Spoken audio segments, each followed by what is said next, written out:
Voyager beaucoup seulement, mais travailler beaucoup, créer des choses, emploi des jeunes, non, non, non.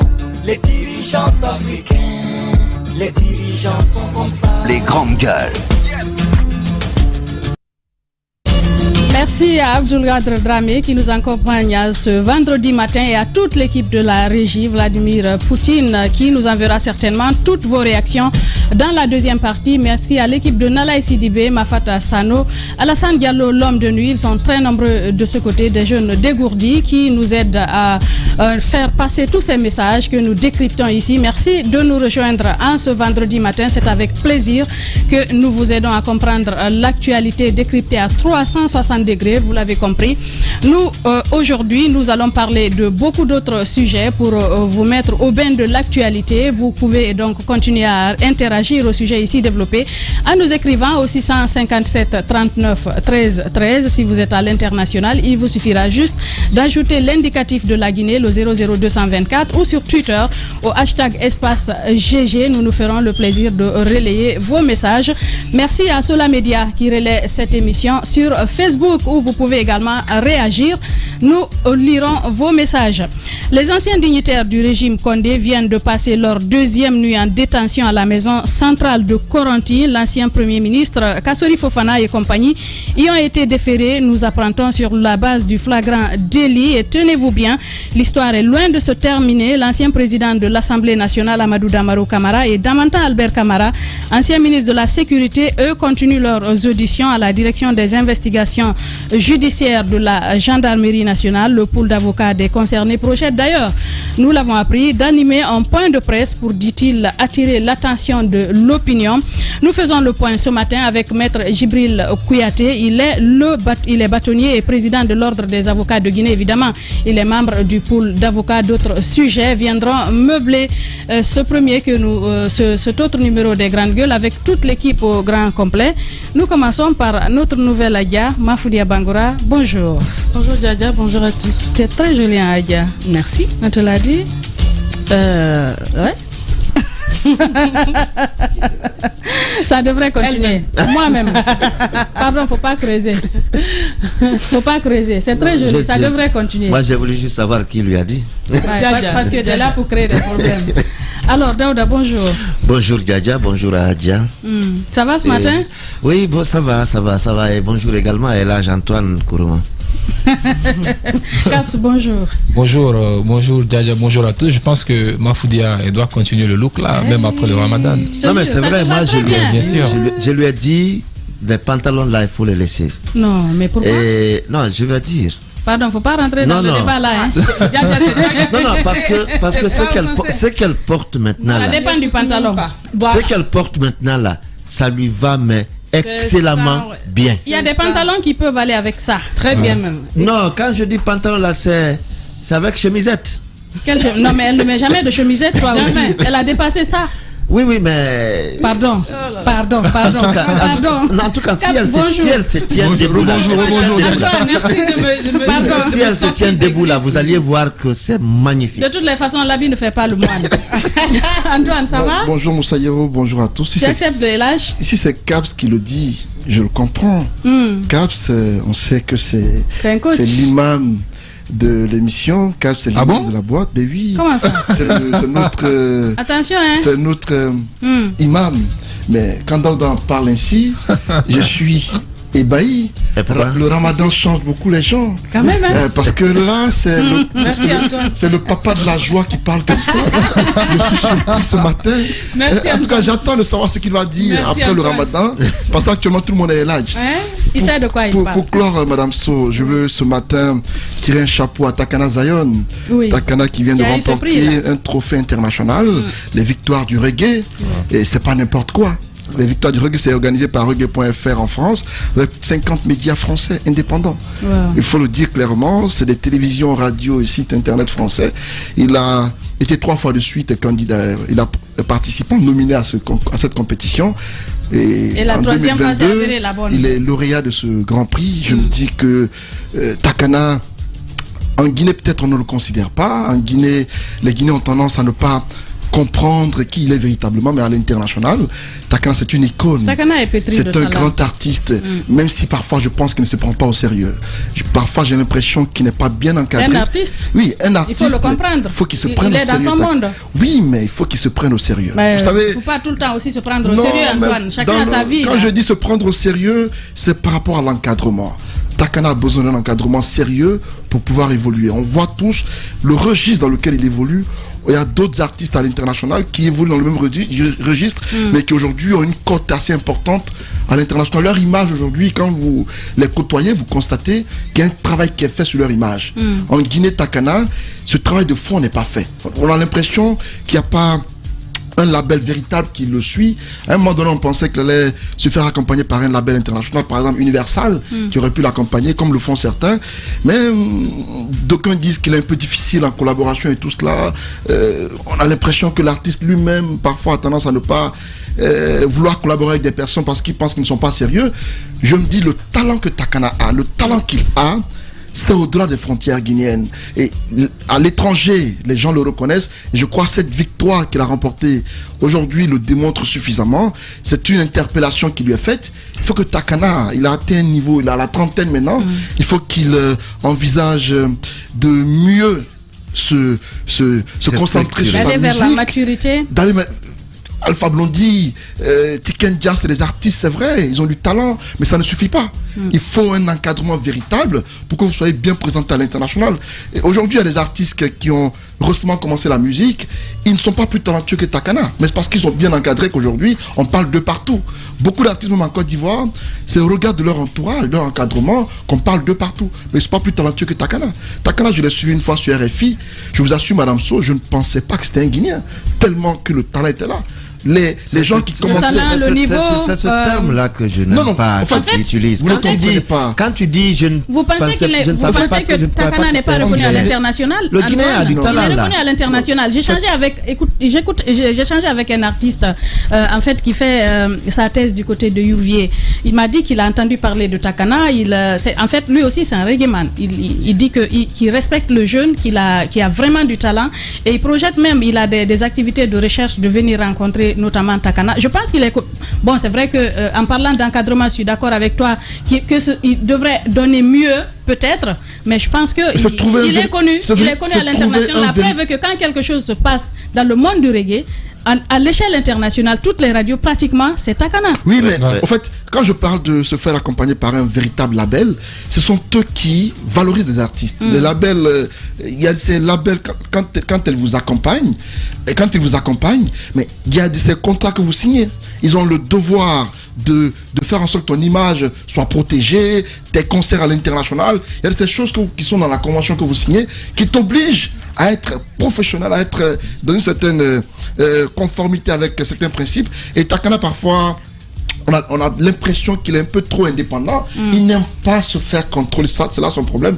Il n'aime pas se faire parfois coloniser. Et souvent, personne n'aime la colonisation. Souvent c'est important. Souvent c'est important. Souvent c'est important. Si vous voulez évoluer, il faut cela pour pouvoir aller. C'est que Antoine est en train de dire, Madame So, c'est une réalité. Et moi, j'ai commencé à le dire avec Tabourama Ibro Diabaté quand il était vraiment à ses jours vraiment merveilleux. J'ai dit que Ibro Diabaté, c'est une industrie. Mais pour que son industrie soit une véritable industrie, il faut qu'il accepte d'être encadré. Ouais. Justement. Parce que l'encadrement, ce n'est pas une colonisation. L'encadrement, c'est le travail d'équipe. Vous avez des idées, vous qui êtes l'artiste, vous avez des idées que vous émettez. Autour de vous, il y a une équipe, pas l'équipe de Itanambé ou ceci ou cela, mais c'est l'équipe de travail, l'équipe de réflexion, l'équipe d'accompagnement, d'ouverture de l'artiste sur le monde. Qui vous permet de mettre de l'ordre. Qui vous permet de mettre de l'ordre dans votre vie. Et tous les grands artistes qu'on voit, c'est parce que derrière, il y a une machine. Et une industrie. Il y a une industrie, il y a une machine qui travaille. Ouais. Il y a une machine qui travaille. travail, parce que parfois, même quand vous devez parler de contrat, vous n'avez pas besoin de parler directement avec l'artiste. Sans vouloir te couper, Rossman pour son album, il a fallu que lui-même l'artiste parte vendre ses CD, à 5 millions de bureau en bureau, de studio en studio. Il n'en avait pas besoin. Et aussi, il y a autour de lui, s'il accepte d'avoir autour de lui une équipe sincère, parce que ça aussi c'est un problème chez nous. Les gens, ils préfèrent avoir votre ombre sur eux. Beaucoup s'enrichissent sur le dos. Voilà, ils cherchent juste à avoir votre ombre sur eux et ils profitent de ça pour faire leur vie. Pendant ce temps, non, on connaît, il y a eu beaucoup de contrats qu'on a vus ici. Non, on parle de vraies industries. De vraies industries, oui, mais je vais parler. C'est le contrat qui vous lie. Ce n'est pas la vraie industrie, le vrai contrat n'est pas que ce qui est signé avec les étrangers. On peut signer des vrais contrats avec des jeunes Guinéens qui ont du talent, qui sont animés de la sincérité, un bon manager, qui ont de la sincérité, qui travaillent et vraiment avec l'esprit de réussite. Ils sont nombreux ici. Mais lorsqu'on veut tout ramener à l'étranger, on veut avoir un Français qui nous encadre, on veut avoir un Ivoirien qui nous encadre, un Béninois qui nous encadre. Ils ont par endroit les mêmes problèmes dans leur pays avec certains artistes. Mais il faut que l'artiste lui-même se prenne au sérieux. L'artiste lui-même accepte de se faire encadrer, de se faire accompagner, de se faire porter. Regardez aujourd'hui, le regret quand je parle, le regret que j'ai aujourd'hui le plus, c'est quand je vois Ibro Diabaté. Oui. Ibro Diabaté, de sa génération, c'était une industrie, mais qui n'a pas voulu être dans ce cercle qui lui permette de se vendre davantage. Aujourd'hui, quand vous écoutez les morceaux d'Ibro Diabaté, vous voyez de la matière là-dedans. Mais à l'époque, on ne se lasse jamais de les chanter aujourd'hui. C'est toujours d'actualité. Il a travaillé sur ses morceaux, mais il n'a pas travaillé sur sa carrière. C'est ça le problème. C'est pas le fait de travailler uniquement sur vos morceaux, mais il faut travailler sur votre carrière également. Aujourd'hui, il pouvait, avec tout ce qu'il pouvait rapporter sur les droits d'auteur et autres, ça pouvait lui permettre de vivre décemment. Mais ça dépend de ce qu'il a eu comme encadrement à un moment donné. Donc Takana en a besoin aujourd'hui, puisqu'il est au printemps de sa carrière. Il faut bien qu'il accepte de se faire encadrer et de fermer par moment les oreilles, de se serrer le cœur, la langue également, pour permettre à ceux qui veulent l'aider de pouvoir l'aider de façon normale. Pour qu'il n'y ait pas de regret un peu plus tard. Voilà, moi ce que j'ai envie de rappeler concernant Takana Zion, on sait que certes cette fois-ci il a le titre de meilleur reggaeman africain, mais au-delà, Takana c'est quelqu'un qui a 2 titres de meilleur reggaeman en France, d'accord, qu'il a déjà eu, et par le passé également, il a eu avec son Rasta Government, ça a été le meilleur album du côté de la Jamaïque. Et quand on parle de reggae, on sait que le reggae c'est en Jamaïque. Quand Takana sort un album et il reçoit le prix de meilleur album reggae de l'année, ça prouve déjà le potentiel et le talent de l'homme. Mais c'est depuis là-bas, on a vu un Takana Zion après qui a décidé de se mettre sur son propre compte, qui rentre sur la Guinée, qui arrête son contrat déjà avec Manjoul, qui l'accompagnait, qui dans l'accompagnement lui a permis justement d'avoir ce titre de meilleur reggaeman du côté de la France. Et derrière, on s'attendait tous à ce que Takana désormais puisse conquérir le marché américain, parce que c'est là où on voit les gens comme Sizzla, comme les Capleton, des gens avec lesquels il fait des featuring. Déjà lui-même il nous a rappelé ici dans une des émissions précédentes en nous disant que Sizzla, il a été le seul artiste que Sizzla a attendu dans le studio pendant des heures, parce que c'est quelqu'un qui est très bourré. Takana, si on peut le dire, c'est l'un des rares artistes, sinon le seul en Guinée qui a plus de 1000 titres à son actif, comme pour dire que c'est quelqu'un qui est tellement bourré de talent. Mais encore une fois, il y a la gestion artistique qui est différente justement du potentiel qu'on a, du talent qu'on a. Voilà pourquoi il doit accepter aujourd'hui d'être dans un cadre, accepter aujourd'hui de mieux vendre sa musique. Quand on écoute, moi pendant les vacances dans l'émission Dans les coulisses du succès, j'avais eu Moussa Mbaye qui faisait le témoignage en disant que la musique ne paye pas. La musique ne paye pas chez nous. Même quand on prend les streaming, etc., les gens, ça fait aujourd'hui, les artistes vivent des vues. Mais chez nous, en Guinée, il n'y a pas de vues parce que les gens viennent, ils téléchargent tout de suite ta musique, ils ne la regardent pas sur les réseaux. Et s'il a envie de valoriser sa musique, s'il a envie de vivre de sa musique, il est important pour lui aujourd'hui qu'il oublie ce marché-là, qu'il va conquérir ce marché américain pour s'imposer sur le marché américain surtout, afin de pouvoir mieux valoriser son talent, vendre encore une fois mieux l'image de notre pays qui est la Guinée. Mais s'il continue à suivre ses propagandistes qui sont autour de lui, Takana est bon, Takana est ceci, etc. Finalement, il sera toujours là derrière avec tout son talent avant d'assortir des bonnes musiques et à ne pas pouvoir bien vivre de cette musique. Et à gagner juste de quoi vivre. Effectivement. Allez-y, Mafoudia. Alors, moi, je pense que il ne faut pas trop en vouloir à Takana. Ce que Takana fait là, ce qu'on peut appeler caprice, c'est propre à tous les grands artistes. Ce n'est pas qu'en Guinée. Tous les grands artistes du monde ont eu des problèmes avec leur équipe managériale. Parce que l'artiste, c'est quelqu'un qui ne se plie pas facilement. L'artiste, mais ceux qui n'ont pas accepté de se plier ont regretté non, plus pas tard. Forcément, non. Parce qu'après, il y a une descente aux enfers. Bien sûr. Il ne dit pas son nom. Non, il y a eu des descentes aux enfers. Il y en a qui ont eu des problèmes avec leur équipe managériale parce que ces équipes managériales ne sont pas forcément saines. Ce sont souvent des gens, tu l'as dit tout à l'heure, qui s'asseyent sur la création. Après, il y a cette guerre autour de mais c'est moi qui crée. Pourquoi c'est à moi de vous suivre? Après, l'autre dit c'est vrai, c'est vous qui créez, mais c'est moi qui vous encadre, c'est moi qui vous permet d'aller aussi loin. Donc c'est un débat qui finit jamais. Les artistes, ils connaissent leur talent, ils savent jusqu'où ils peuvent aller. Donc ils n'ont pas forcément besoin de se plier. Ce que je veux dire par là, on a vu par exemple des gamins pas comme Justin Bieber qui à un moment donné faisait tellement des caprices, mais c'est pas comme ça en fait ils ont sombré. Il y a des cas comme Whitney Houston, elle avait un problème personnel, mais après une addiction. En fait non, ne m'interromps pas. Tu confonds les choses. Je ne confonds rien. Quand on parle d'encadrement, regarde, Antoine, quand on n'écoute pas, quand on ne se laisse pas encadrer, on peut dériver. On peut aller vers ce qu'elle est en train de dire là. Ce qu'elle dit se comprend, mais ce qu'elle ne comprend pas aussi, quand on parle d'encadrement. Tu as dit qu'il n'est pas encadré. Je t'ai écouté. Quand on parle d'encadrement, moi je dis que c'est pas. C'est même le cas de travail. Lorsque vous jouez dans des kermesses, dans les écoles privées par exemple, et tout cela. Maintenant, écoute-moi. Prenez-vous au sérieux. Vous ne pouvez pas être Takana et jouer dans un baptême ou dans un anniversaire. Non, mais c'est pas possible. Il a envie d'aller parce qu'un enfant l'a invité. Non, c'est pas possible, ma fille. Il y a de ces choses que l'artiste doit désormais s'imposer. Il est libre. L'artiste, oui.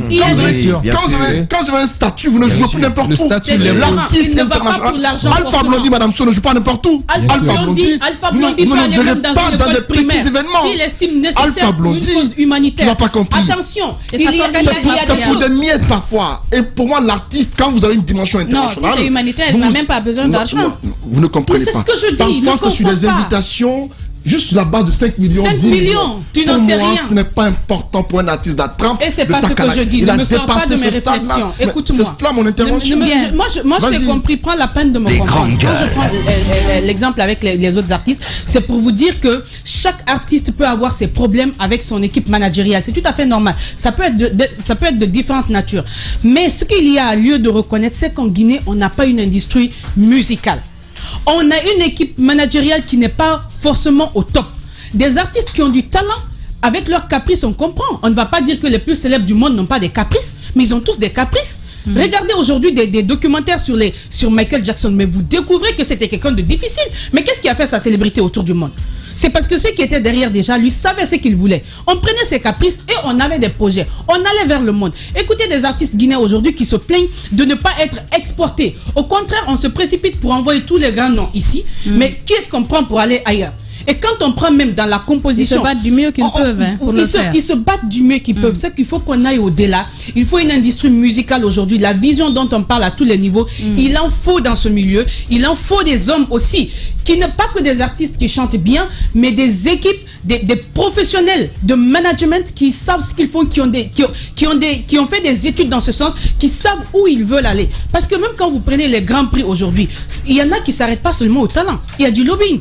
Derrière, il y a tout un travail qu'il faut faire, mais forcément, on n'en a pas tout ça. Donc, il faut intégrer tout ça. Moi, je n'ai pas envie de m'arc-bouter sur les caprices d'un artiste. Il a le droit. S'il est talentueux, il est talentueux. Mais après que tout le monde fasse son travail, je veux dire. Bien, merci donc pour ces différentes analyses. Félicitations à notre Mangana national qui vient d'être lauréat donc des victoires du reggae organisées par qu'est-ce qu'il dit, 50 médias indépendants par reggae.fr. Merci de votre fidélité. C'est parti donc pour les grandes gueules. Nous revenons dans un instant. Les grandes gueules sur Espace, c'est la représentativité de la diversité de la société guinéenne. Ils n'ont jamais peur de défendre leurs idées. Entre débats animés, accrochages et éclats de rire, 2 heures de talk-show pour parler, décrypter et débattre de l'actualité et des véritables préoccupations des Guinéens. De 9h à 11h sur Radio Espace et en simultané sur Espace TV. Espace TV Guinée est sur YouTube.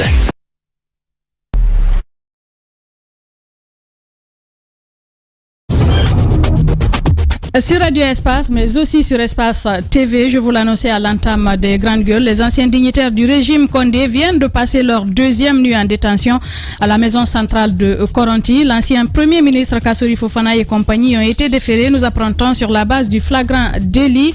Et tenez-vous bien, l'histoire est loin de se terminer. L'ancien président de l'Assemblée nationale, Amadou Damaro Camara, et Damantan Albert Camara, ancien ministre de la Sécurité, eux, continuent leurs auditions à la direction des investigations judiciaires de la gendarmerie. Le pôle d'avocats des concernés projette d'ailleurs d'animer un point de presse ce vendredi pour, dit-il, attirer l'attention de l'opinion. Nous faisons le point ce matin avec Maître Djibril Kouyaté, bâtonnier, président de l'Ordre des avocats de Guinée. Alors Antoine, on a suivi cette actualité. On le disait à l'entame, 2 nuits, c'est la deuxième nuit que les anciens dignitaires du régime Condé viennent de passer à Koronti. Oui, même une seule nuit, Madame So, c'est pénible pour quelqu'un qui a été, il n'y a pas très longtemps, au devant de la scène, dans la gestion du pays. La prison est pénible pour tout le monde, hein? C'est ce que je... Non, en fait... Qui que vous soyez. Non, je parle de riche ou pauvre. La particularité des personnes concernées est à signaler. Parce que il n'y a pas très longtemps, c'était l'inverse qui se produisait. Et aujourd'hui, apprendre que Kassori, qui a été Premier ministre du régime Condé, le dernier Premier ministre, apprendre que Mohamed Diané, qui était ministre de la Défense, le tout-puissant ministre de la Défense, beaucoup l'appelaient même ministre de la Terre et de l'Air. Il y avait Oye Guilavogui de l'Environnement, Madame So. Ah oui. Vous vous rappelez? Oui. Le seul ministre qui a refusé un poste dans ce pays, à qui on a confié d'être ministre de l'élevage, il dit je n'en veux pas. Il dit, parce qu'il n'y a rien là-bas. Et il a eu ce qu'il a. Être ministre de tel autre. On l'a bombardé ministre d'État. Ouais. Après environnement, les grandes gueules. Ce que je cherchais. Et il s'en est glorifié. Il a même à l'époque fait une interview pour dire, pour assumer cela. Il dit oui, c'est moi qui ai dit ça. J'ai dit je ne veux pas. Et il a assumé cela. Et à sa suite, il y a le quatrième qui est Zakaria Koulibaly. Zakaria, le tout-puissant ministre des hydrocarbures, qui il n'y a pas longtemps était encore ministre dans ce pays-là. Tous les 4 sont détenus à la maison centrale et j'apprends qu'ils sont dans la même cellule, dans une même pièce, ils dorment là, avec des matelas par terre, Madame So. Là, c'est le comble. Et je pense que, hier, j'ai écouté les autres en parler, je me dis, si la procédure est respectée, personne ne va s'opposer à ce qui se passe. Mais il faudrait que la procédure soit respectée, parce que j'apprends que l'affaire serait requalifiée, j'apprends que la notion de flagrance a été mise à côté, on veut mettre en avant l'information judiciaire. On va écouter l'avocat pour en savoir plus. Avec Maître Djibril Kouyaté, dans le dossier, qui est en direct chez les Grandes Gueules. Bonjour Maître. Les Grandes Gueules. Oui, bonjour madame. Bienvenue chez les Grandes Gueules. Allez-y Antoine. Oui, Maître, bonjour. Bienvenue dans les Grandes Gueules. Nous parlons ce matin de vos clients. Vous formez un collectif d'avocats pour leur défense. Dites-nous ce qui se passe à la maison centrale. Comment est-ce que vos clients sont détenus? Bon, je vais vous préciser d'abord que nous ne sommes pas un collectif d'avocats. Nous sommes des avocats qui ont des clients qui vivent le même sort. Donc nous nous sommes mis ensemble pour organiser aujourd'hui. C'est un pool d'avocats. Sinon, il y a l'un de vos membres qui nous envoie un message en disant que c'est le collectif qui s'est réuni. Ouais, d'accord. Bien. La question, vous dites les conditions de détention. Justement. Oui. Hier, moi j'ai rencontré mon client, le Premier ministre Ibrahim Kassori Fofana. Il était en forme, hein, il avait l'air d'être quelqu'un qui n'est même pas en détention. Donc pour le reste, ça, je ne peux pas vous le dire. Il avait le moral au beau fixe. Comme vous le connaissez, il n'y avait pas aucun problème. Oui, parlons plutôt des procédures. Ils ont été auditionnés d'abord à la direction des investigations judiciaires avant d'être déférés du côté de la CRIEF et ils se sont retrouvés finalement du côté de la maison centrale. Parlons de toute cette procédure-là. Est-ce que, à votre avis, tout s'est normalement passé, tout s'est très bien passé? On parle de flagrant délit notamment. Expliquez-nous, maître.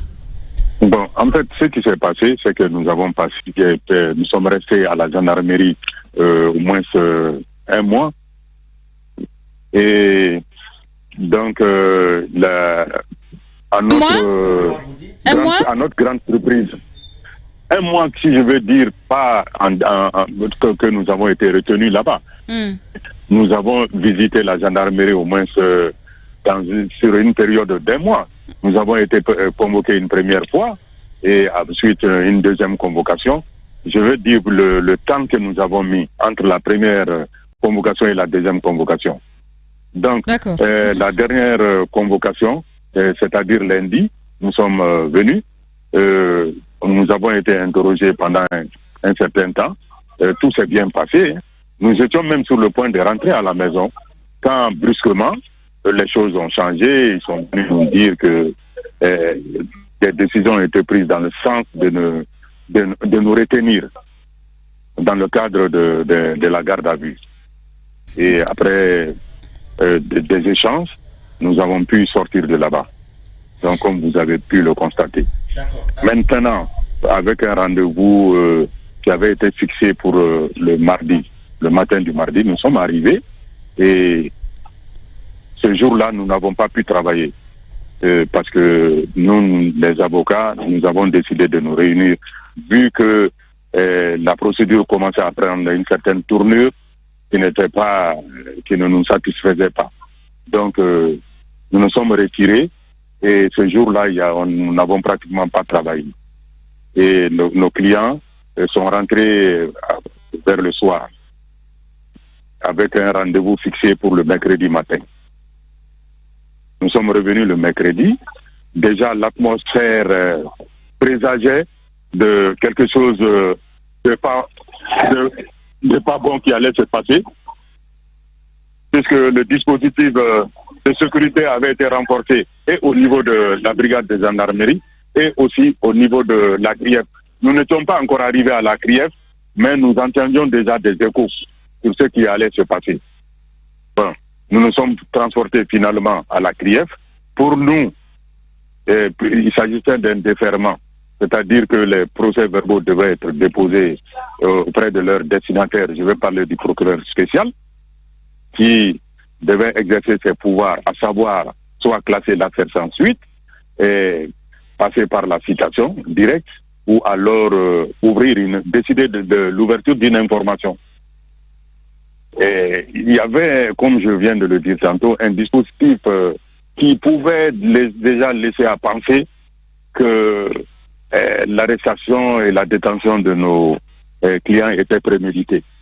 Parce que le dispositif de sécurité est assez impressionnant. Vous dites que au deuxième jour, qu'il y a des choses qui se sont passées qui ne présageaient rien de bon. Vous pensez qu'une décision a été prise. Est-ce que vous pensez que les choses ne se sont pas normalement passées et qu'il y a une main noire derrière la détention aujourd'hui de vos clients? Oui, nous pouvons le dire parce que déjà, je vous ai dit, tout ce qui s'est passé pouvait nous laisser croire que il y avait une préméditation. Tout avait été mis en œuvre pour que nos clients soient déposés sous mandat de dépôt ce jour-là. Donc, nous avons quitté la gendarmerie, nous sommes venus au niveau de la CRIEF. Nous-mêmes, les avocats, nous avons eu tous les problèmes du monde pour pouvoir accès à la CRIEF. Il a fallu que moi j'appelle un officier pour qu'il nous permette d'avoir accès à la CRIEF. Donc, nous sommes entrés. Peut-être on ne pouvait pas se tromper sur l'issue de ce qu'allait être la procédure. Mais pour nous, au moins, la chambre d'instruction allait être saisie. Puisque l'enquête, au niveau de l'enquête préliminaire, rien n'avait été retenu contre nos clients. Mais à notre grande surprise, le procureur nous a complètement changé la procédure. Il nous a sorti la procédure de flagrance délit. Maître Djibril Kouyaté, avocat de l'ancien Premier ministre Kassori Fofana. Djiba, bonjour. Oui, bonjour. Allez-y. Alors, Maître Djibril, deux questions. La première, c'est par rapport à la flagrance délit. Ils ont parlé de le flagrant délit. Est-ce que on n'aurait pas peut-être trouvé des traces ou des indices sur vos clients? C'est pourquoi on utilise cette expression. C'est la première question. La deuxième, dans votre communication à la cour d'appel, j'y étais, vous dites qu'il y a eu une communication assez générique mais on est allé sur aucun objet spécifique concernant vos clients. Qu'est-ce que vous entendez par là? Est-ce que tout simplement on les a pris comme ça, sans vous dire exactement voilà ce qui pèse contre eux, et qu'on les transporte à la maison centrale? Oui, mais exactement. Attendez, vous savez, pour parler d'indices ou de l'infraction qui vient de se commettre ou qui est en train de se commettre, nos clients ne sont pas, le mien, le docteur Ibrahim Kassory Fofana, n'est pas en fonction depuis 7 mois. Donc on ne peut pas parler de flagrant délit, dans la mesure où il a cessé ses fonctions, où on a mis fin à ses fonctions depuis plus de 7 mois. Le flagrant délit dont on parle, c'est pas que forcément on vous prend au moment de l'infraction ou que l'infraction vient de se commettre, c'est aussi lorsqu'on constate vraiment qu'il y a des indices véritables contre la personne. Là aussi, c'est une question de flagrant délit, ou lorsque vous êtes poursuivi par la clameur publique. Est-ce que c'est pas dans ce cadre-là, ici on parle de flagrant délit? Non, mais il n'y a aucun indice. Aucun indice. En fait, je vais vous dire, si l'affaire a été, si la brigade de gendarmerie a été saisie, si nous ne sommes pas passés par la chambre d'instruction, c'est que le procureur était à la recherche d'indices. Bien que des choses, voilà, ou des charges qui pouvaient être retenues. Quelles étaient les questions posées à vos avocats à la direction des investigations? Parce qu'on apprend que parfois c'est des questions liées à leur gestion. Qui était votre DAF? Comment est-ce que tel projet a été géré? Vous qui étiez présent à ses côtés, quelles ont été les questions posées par les OPJ? Je ne peux pas parler des secrets de l'enquête préliminaire. Je suis désolé. Non, vous ne pouvez pas peut-être en parler, mais on a des informations, maître. On apprend que ceux qui ont procédé à l'audition, parfois ne maîtrisaient pas leur sujet. On avait tendance à parler d'économie sans forcément maîtriser les questions économiques. Est-ce que c'est votre avis, vous qui êtes l'avocat de Kassory, parce que votre client semble poursuivi selon lui à tort? Il faut qu'on se mette d'accord sur quelque chose. Vous êtes, c'est vrai, vous avez déjà des informations. Mais moi, je suis un avocat qui est tenu au secret. Doublement. Je suis tenu au secret professionnel en tant qu'avocat. Je suis aussi tenu au secret de l'enquête préliminaire. Donc, je ne saurais répondre à ces questions-là. Il faut qu'on soit d'accord sur ce point. Posez-moi des questions auxquelles je peux répondre. Okay. Allez-y, Mafoudia. Alors, parmi les charges, on évoque aussi le blanchiment de capitaux. Alors, dites-nous qu'en est-il exactement, parce que, d'après les informations, l'accusé normalement doit avoir un délai pour apporter les preuves de l'accusation. Les preuves que les biens dont il dispose ne sont pas les fruits d'un blanchiment. Dites-nous que dit la loi à la matière en Guinée. Et sinon, concrètement, quel temps vous est donné pour vous préparer à répondre? Bon, je vais vous dire ce qui s'est passé. En fait, les questions ont été posées. Je ne reviendrai pas sur ces questions à mon client. Il a donné des réponses satisfaisantes à ces questions-là. Donc, on s'attendait à ce que la procédure continue et que ceux qui l'ont accusé produisent les preuves. Parce que ce sont eux qui poursuivent. Et c'est aux poursuivants en droit de produire les preuves. Donc nous étions dans cette logique. L'accusé aussi, non, maître? Maître, là je pense qu'il y a un problème. Là nous sommes en finance publique. Et en finance publique, lorsqu'on dit que vous avez détourné de l'argent ou bien il y a des biens immobiliers, c'est à l'accusé de fournir la preuve, de dire effectivement, de justifier l'origine de ces fonds. On est en finance publique là, c'est pas un crime de sang, on ne parle pas de ça ce matin, mais c'est à lui par exemple, à votre client, de justifier ses avoirs. Je suis d'accord, mais vous n'êtes pas en train de vous adresser à un financier. Comment voulez-vous que je donne des réponses? C'est l'avocat qui plus est. Voilà. Oui, l'avocat, c'est vrai que l'avocat doit être un homme très cultivé. Non. En fait, non. Ce qu'on veut comprendre, même si c'est en matière de finance, mais non. Quand même. La question, ce n'est pas que vous fassiez ce travail. Vous êtes avocat, nous le savons. L'idée, c'est de comprendre s'il y a ce travail qui est entrepris, évidemment en accord avec l'accusé, c'est-à-dire votre client, pour apporter des preuves. Il peut vous le fournir pour que vous présentiez entier. C'est ainsi que ça va se passer. Est-ce que ce travail a commencé?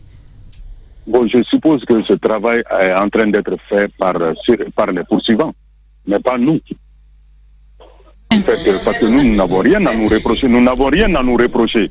Maître Djibril, ce dont on parle, peut-être deux questions rapidement. Si l'État trouve des fonds qui jugeraient outranciers sur votre compte, l'État peut être dans son droit de vous poursuivre. Maintenant, c'est à vous de justifier, d'expliquer un peu l'origine de vos fonds. Peut-être ça, vous aurez pu le faire. Maintenant, l'autre question que j'aimerais poser ce matin, et vous-même, est-ce que, parce qu'il y a des informations qui circulent comme quoi, qu'on pourrait faire de liens avec les sociétés écrans ou avec l'affaire Mamri, est-ce que vous avez eu ces informations? Nous n'avons pas ces informations. Nous ne savons rien. Nous avons répondu à des questions. Voilà. Donc, j'ai l'impression que vous êtes trop en avance sur l'instruction, là. Ah, on est des journalistes, maître. Nous creusons, nous cherchons, nous avons nos yeux, nos oreilles partout. Alors, maître, d'accord. Je peux vous entendre sur deux questions. La première, maintenant que votre maître, on a docteur Kassori qui est détenu, puisque c'est lui que vous défendez, à quand le procès? On nous apprend qu'à la base, l'ouverture du procès était prévue pour le 11, et puis les instructions plutôt pour le 11, et puis après, c'est reporté pour le 13. Pourquoi ce report-là? C'est ma première question. La deuxième question, on a également appris hier que l'ambassadeur des États-Unis était du côté de la maison centrale pour rencontrer notamment Kassori Fofana. Est-ce qu'il est parti le rencontrer? Parce que Kassori étant un citoyen américain, il vient le voir. Et si c'est le cas, quelle peut être la suite de la procédure? La suite de la procédure, d'abord, vous l'avez dit à l'entame, vous avez dit que d'abord, nos clients avaient été poursuivis en flagrant délit et que le procureur serait revenu sur cette décision. Donc, pour maintenant décider de communiquer le dossier à la chambre d'instruction. Ce que je confirme. Et avec sa procédure de flagrant délit, le procureur avait fixé l'audience au 11. Nous serons là-bas lundi, puisque nous sommes cités devant le tribunal. Nous irons répondre à l'invitation. Mais maintenant, en ce qui concerne l'ambassadeur des États-Unis, il était effectivement hier à la maison centrale. Il était venu rencontrer mon client. Il n'a pas pu avoir accès là-bas pour des questions de violation de procédure. Moi-même, j'ai eu un entretien avec lui. Violation de procédure? Qui a violé les procédures? Oui. En fait, il paraît que l'ambassade aurait violé la procédure. Et pour cela, l'ambassadeur n'a pas pu avoir accès à mon client. Bien. Et il ne s'agit pas de procédure judiciaire, naturellement. Il s'agit de procédure administrative au niveau de la maison centrale. Peut-être que l'ambassade ne serait pas passée par l'administration pénitentiaire avant de venir à la maison centrale, c'est cela? Oui, je pense. Bien, allez-y Daouda Mohamed. Ma question est posée. Ah, d'accord. Alors, maître Djibril Kouyaté, avocat de l'ancien Premier ministre Ibrahima Kassori Fofana, merci d'avoir répondu aux questions des Grandes Gueules ce matin. Ok, merci bien, merci. Bien. Alors, on a écouté maître Djibril Kouyaté ce matin. Antoine Kourouma. Oui, on a écouté l'avocat de Kassori. Il faut dire clairement qu'il y a un pool d'avocats qui défend les 4 personnes en détention. Maître Béa aussi fait partie. Maître Béa aussi Maître parce Béa que... défend Oye Gilavogui. Oui, Maître Béa parce que hier il était l'avocat de l'autre côté. Parfois, moi c'est des questions parfois que je me pose. Oui, certains avocats, mais parfois, moi j'ai des soucis. Vous ne pouvez pas être hier avocat avec des partis d'opposition contre un régime, le lendemain défendre les mêmes personnes.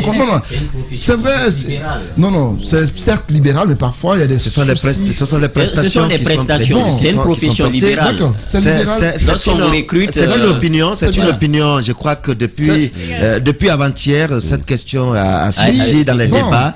Mais ce qu'il faut déjà dire, c'est une profession libérale. Donc ce n'est pas.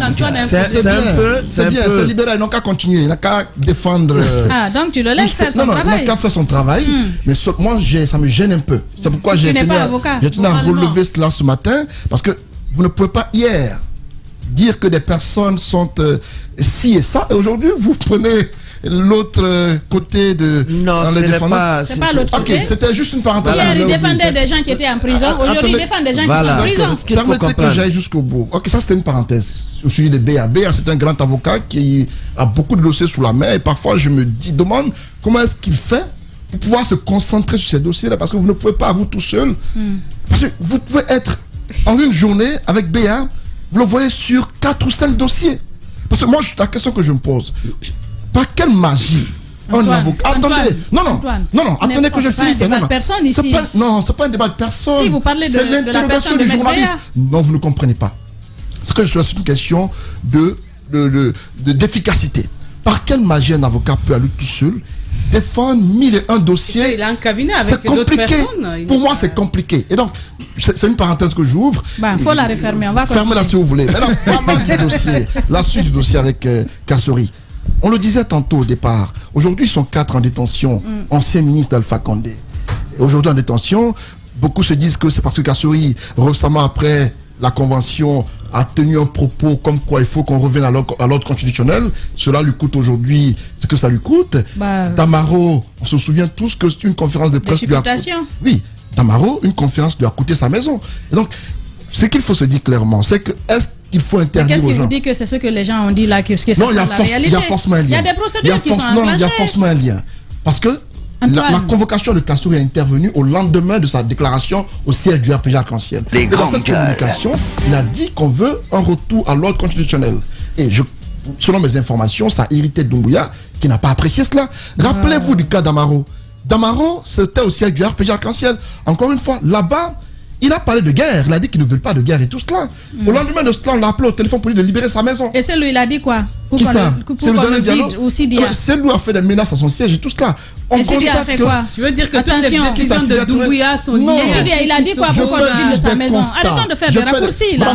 Madame So, si vous ne faites pas de constats, ça c'est votre problème. Moi je fais des constats. Et pour moi, ces constats que je fais sont pertinents. Pour moi, les actions sont entreprises au lendemain de faits qui sont palpables à nos yeux. Kassory a fait une sortie à son siège. Après cela, il a été convoqué à la gendarmerie. Avant cela, Damaro a fait une sortie. On l'a sorti d'une maison. Qu'est-ce que cela renvoie comme message? Il faut que les politiciens comprennent. On a l'impression qu'on est en train de vouloir bâillonner. On est en train de vouloir... Antoine, tous ces gens-là étaient là. Leurs passeports ont été confisqués avant qu'on ne les convoque. Je pense que là, on est en train de dévoyer complètement la mission sur la reddition des comptes. Sur la reddition des comptes, Antoine. Le constat que je fais, c'est que la plupart de ceux convoqués, sinon le principal personnage convoqué l'a été au lendemain d'une communication. Ça c'est pertinent. Zakaria, il est en passe d'être leader de parti politique. Alors je vais tout simplement dire. Je vais dire rapidement. Je reviens à toi, Diba. Allez-y, Daouda. Il faut qu'on permette à l'opinion de soit de refaire confiance en la junte, ou d'être plus... Ou à la justice même. Ou à la justice, ou d'être encore davantage plus vigilant sur les actions qui sont posées. Lorsqu'on se met à la superficie pour juger les choses, moi je me dis que ça nous fait perdre un temps, mais aussi ça nous fait perdre la directive qu'on est en train de nous donner par rapport à cette transition. C'est que nous attendons de cette transition. Il y a eu des engagements qui ont été pris. À ces engagements, nous attendons des réponses efficaces, des réponses qui permettent quand même qu'on ne reprenne pas ou qu'on ne retombe pas dans les erreurs du passé. Moi, je n'assimile pas les différentes actions engagées, notamment contre Sidya Touré, parce qu'on ne me dira pas que lui aussi, il a eu un parti politique, voilà pourquoi on l'a sorti de sa maison, ainsi de suite, Cellou Dalein Diallo et autres, qu'on nous dise ou qu'on nous présente les éléments tangibles des démarches qui sont engagées contre les uns et les autres. Aujourd'hui, il y a des langues qui, en tout cas, il y a des positions mitigées autour des actions engagées notamment contre Kassory, contre Mohamed Diané, contre Zakaria et Oeg Gelavo qui sont en prison, mais il faut aussi rappeler que Damaro, Damantan et autres étaient encore hier devant les investigateurs. Et les auditions doivent continuer. Et les auditions doivent continuer. Aujourd'hui, nous attendons. Ce ne sont pas les effets d'annonce qu'on mette quelqu'un en prison ou que... Non, on a besoin de savoir. C'est pourquoi on l'a mis en prison. Est-ce que c'est de la réalité? Est-ce qu'on a des éléments, on a des preuves tangibles de ce qu'on leur reproche? Est-ce que ce n'est pas de l'acharnement ou tout simplement parce que on veut l'arrêter dans un élan? Le Guinéen, on est aujourd'hui à 64 ans, hein? 64 ans de notre... Non, 64e année 2022. 64e année de notre indépendance. Avant le 2 octobre. Nous sommes dans la 64e année de notre indépendance. On a besoin aujourd'hui. Avant le 2 octobre, il n'y a pas d'anniversaire. On est dans la 64e année. On est dans la 64e année. L'anniversaire, c'est le 2 octobre. On est dans la 64e année. Ne me fais pas perdre. Non, ça n'a aucune importance. Aucune importance, je vais dire. L'anniversaire n'a pas de sens. Ça n'a aucune importance. Si ça a une importance. Antoine, allez. Dans ce cas, il ne faut pas qu'il célèbre son anniversaire. Non, vas-y, Daouda. Vous savez, Antoine c'est mon ami, mais parfois il est très naïf. Toi tu es très bête. Donc je disais, voilà les actions qui sont engagées. Il faut éviter de coller, ou en tout cas de donner ce caractère d'acharnement contre les personnalités. Allons dans le sens du travail réel qui permet aux Guinéens de dire enfin, les actions ont été menées. On a vu la vérité. Oui, parce que les mêmes procédures ont été enclenchées sous le CNDD. Sous le CNDD. Il faut espérer qu'on ait des résultats. On a vu par exemple quand Selou Dalen Diallo a été blanchi par Moussa Dadis Camara, qui s'est d'ailleurs pris à ses collaborateurs. Qu'est-ce que vous voulez de ce monsieur? Ce monsieur qui est sage. Et aujourd'hui, on pourrait se retrouver, je le disais hier, on pourrait se retrouver dans une situation où les coupables peuvent devenir des victimes et on ne verra jamais la vérité. Si on a engagé cette transition avec tous les engagements, avec tous les discours du président de la transition, qu'il sorte des considérations de personnes, des considérations politiques ou je ne sais quoi, mais que ce qu'il a dit soit vraiment le reflet de ce qui rythme le battement de son cœur. Bien. Daouda Mohamed Kamara, oui, il parle de battement du cœur ce matin. C'est vrai que nous sommes obligés d'aller vers l'écran publicitaire. Les grandes gueules reviennent dans 10 minutes. Chez les GG, nous pensons comme JMJ. Dire la vérité. La vérité, qu'elle plaise ou qu'elle blesse, est une pertinente attitude de sagesse. Le journalisme est la plus grande aventure humaine car il est mission, passion, vision, interrogation, immersion, quête de vérité et conquête d'objectivité. Écoutez les GG tous les matins sur Radio Espace en simultané sur Espace TV, Espace Région Bokeh, Labé, Zérékoré, Kindia sur 99.7, Cancan sur 99. Les grandes gueules sur Espace. Retrouvez-nous sur les réseaux sociaux. Radio Espace sur Facebook et Twitter. Radio Espace Guinée. Numéro 1 sur les réseaux sociaux depuis plus de 10 ans. Radio Espace Guinée. Les grandes gueules prônent un journalisme de construction démocratique au service de l'intérêt public. Les GG défendent la démocratie. Et la démocratie, c'est aussi des contre-pouvoirs. Nous bousculons un certain journalisme de gouvernement, un journalisme de cour, un journalisme qui est dans la révérence avec le pouvoir. Bienvenue chez vous, les GG sur Espace. C'est qui le champion à Guinée? C'est qui le champion à Guinée? Espace, espace, espace, espace, espace.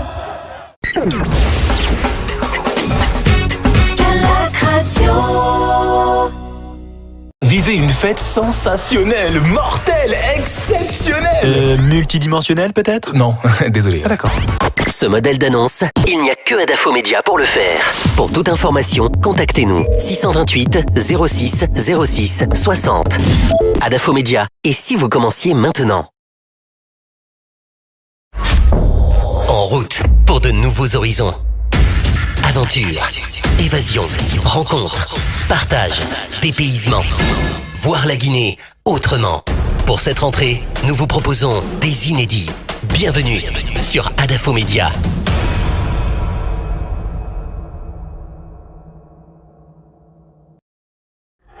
Dans tout le Nabaya, Baté, Mandiana, Sigiri. C'est Radio Espace sur 99. Radio Espace Cancan, la plus cancanaise des radios.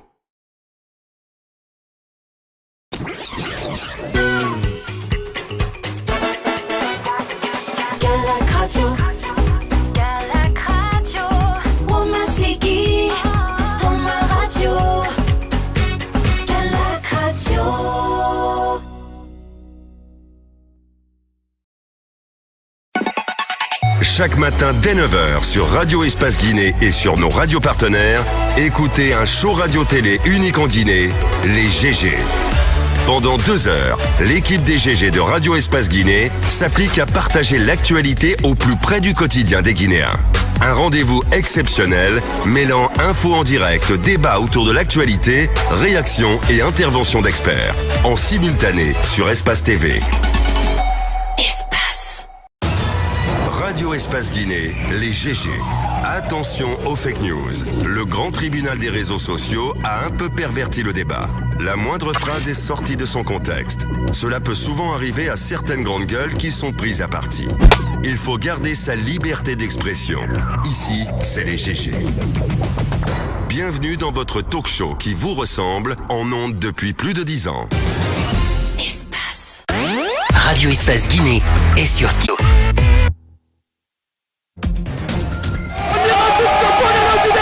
Des réactions à Conakry recueillies par notre partenaire, l'Espace TV. Radio Espace Guinée.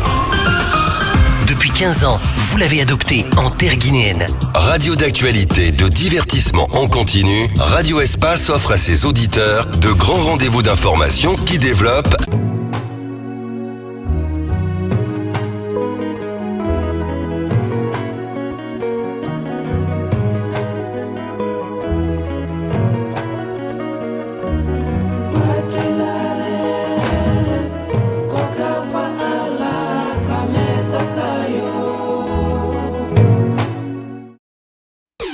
Radio Espace Guinée. Radio Espace Guinée. Amalapouya, Gorée, Koréra, Boubouya, Tabis, Pont de Fer, Solaya, Limania, Katako, Kolaboui, Filira, Amdalaï sur 99.7. Radio Espace Kakandé, la plus bagataille. La plus bagataille des radios.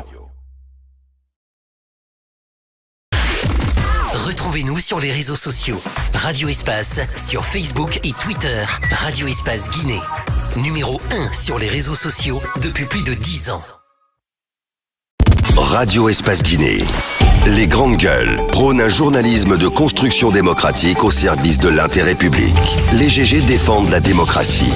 Et la démocratie, c'est aussi des contre-pouvoirs.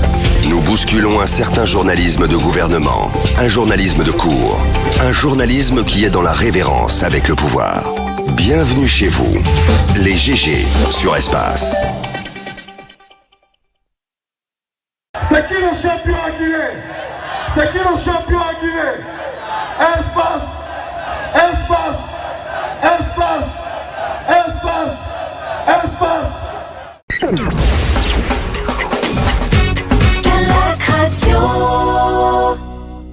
Vivez une fête sensationnelle, mortelle, exceptionnelle. Multidimensionnelle peut-être? Non, désolé. Ah d'accord.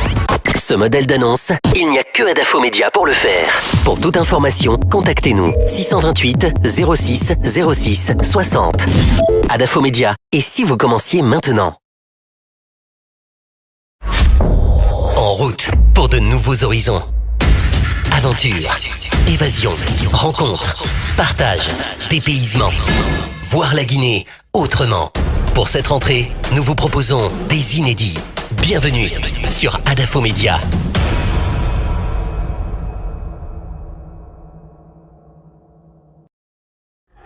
Dans tout le Nabaya. Dans tout le Nabaya, Baté, Mandiana, Sigiri. C'est Radio Espace sur 99. Radio Espace Cancan, la plus cancanaise des radios.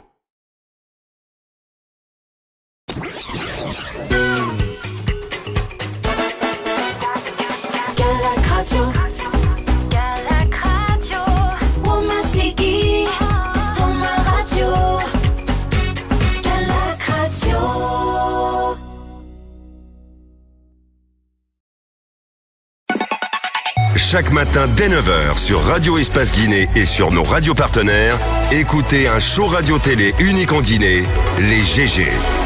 Pendant 2 heures, l'équipe des GG de Radio Espace Guinée s'applique à partager l'actualité au plus près du quotidien des Guinéens. Un rendez-vous exceptionnel mêlant infos en direct, débats autour de l'actualité, réactions et interventions d'experts. En simultané sur Espace TV. Espace. Radio Espace Guinée, les GG. Attention aux fake news. Le grand tribunal des réseaux sociaux a un peu perverti le débat. La moindre phrase est sortie de son contexte. Cela peut souvent arriver à certaines grandes gueules qui sont prises à partie. Il faut garder sa liberté d'expression. Ici, c'est les GG. Bienvenue dans votre talk show qui vous ressemble en ondes depuis plus de 10 ans. Espace. Radio Espace Guinée est sur TikTok. Radio Espace Guinée, numéro 1 sur les réseaux sociaux.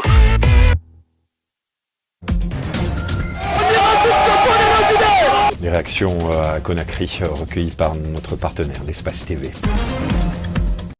Radio Espace Guinée. Depuis 15 ans, vous l'avez adopté en terre guinéenne. Radio d'actualité, de divertissement en continu, Radio Espace offre à ses auditeurs de grands rendez-vous d'information qui développent, analysent et décryptent tous les thèmes de l'actualité internationale et nationale et propose une véritable ouverture sur le monde. Pour fêter ses 15 ans en grande pompe, retrouvez-nous très bientôt à Dakar. Radio Espace Sénégal sur 99.9 à Dakar. Très bientôt. Très bientôt. Radio Espace Sénégal. À jamais première.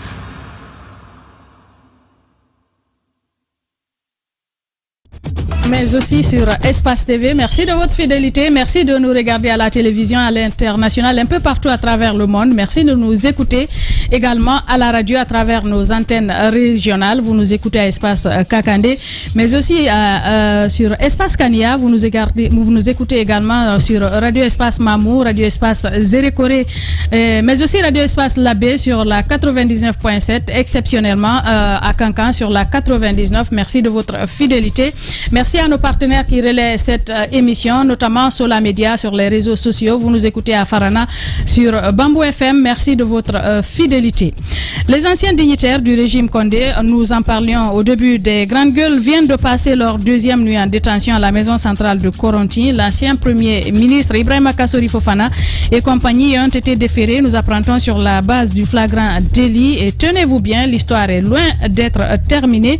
L'ancien président de l'Assemblée nationale, Amadou Damaro Camara, et Damantan Albert Camara, ancien ministre de la Sécurité, donc continuent leurs auditions à la direction des investigations judiciaires. Le pool d'avocats a d'ailleurs projette d'ailleurs, d'organiser un point de presse ce vendredi à 10h, donc d'un instant à l'autre, pour attirer l'attention de l'opinion.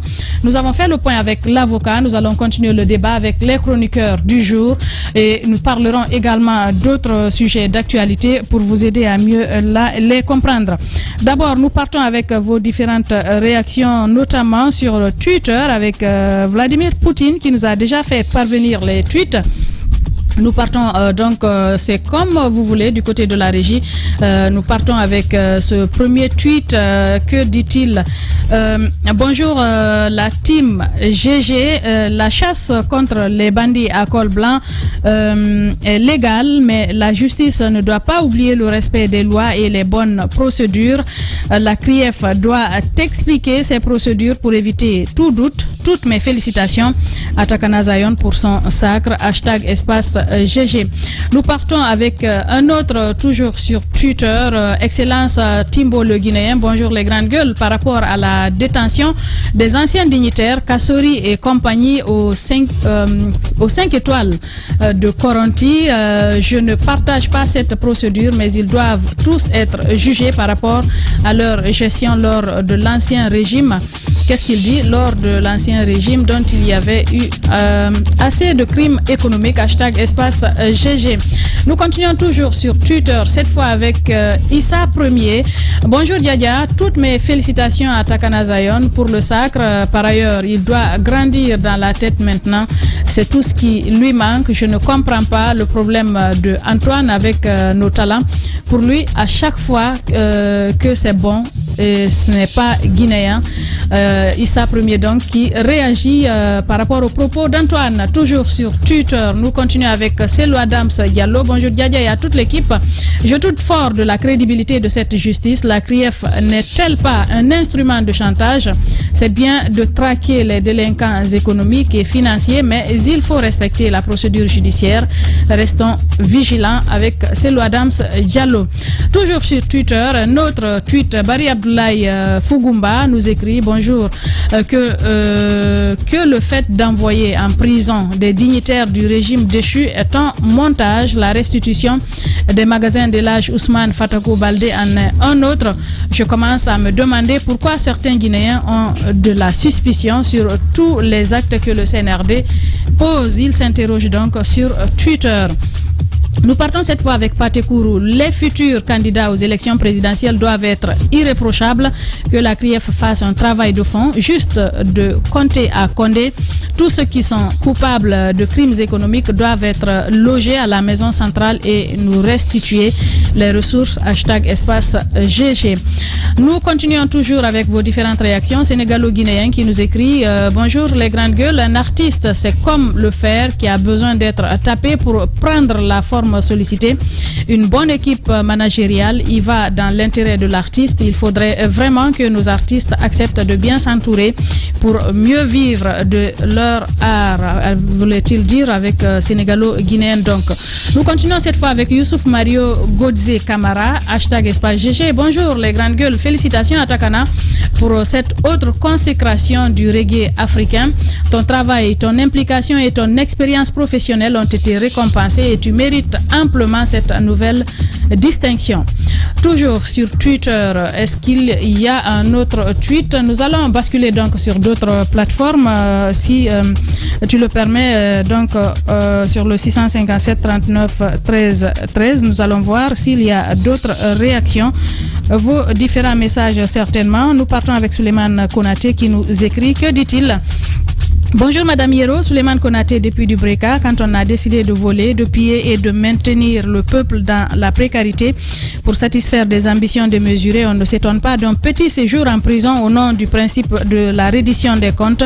La Guinée de nos rêves, celle unie, travailleuse, solidaire et heureuse, passera inéluctablement par une justice fiable, équitable et au service de la loi. Quand on a préféré l'ordre à la loi, on facilite le travail des juges en disant la vérité au peuple. Le reste n'est que bêtise à la guinéenne. Souleymane Konaté donc qui nous envoie ce message.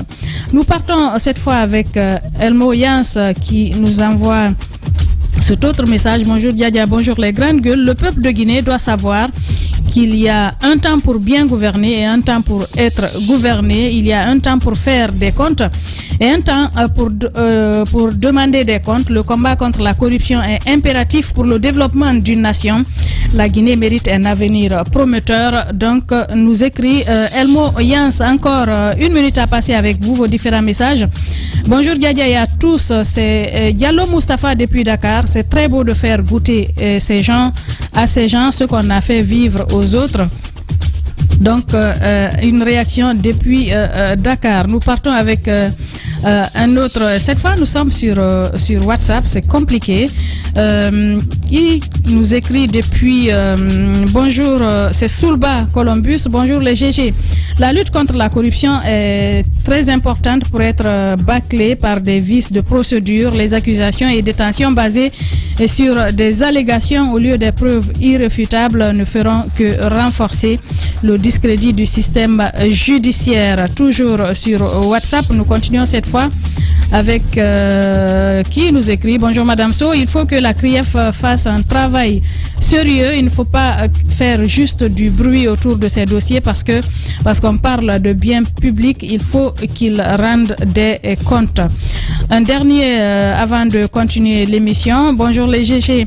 Que dit-il? Dans un cas de vol, le butin qu'est-ce qu'il dit? Le butin en possession du coupable ne constitue-t-il pas une preuve ou une cause d'éventuelle poursuite dans le cas d'espèce des anciens ministres et autres membres du gouvernement de Conté à Condé? Il pose la question. Leur butin est en flagrance devant tout le monde. Ils n'avaient rien avant de diriger et ils se transforment donc en Bill Gates après un mois au pouvoir.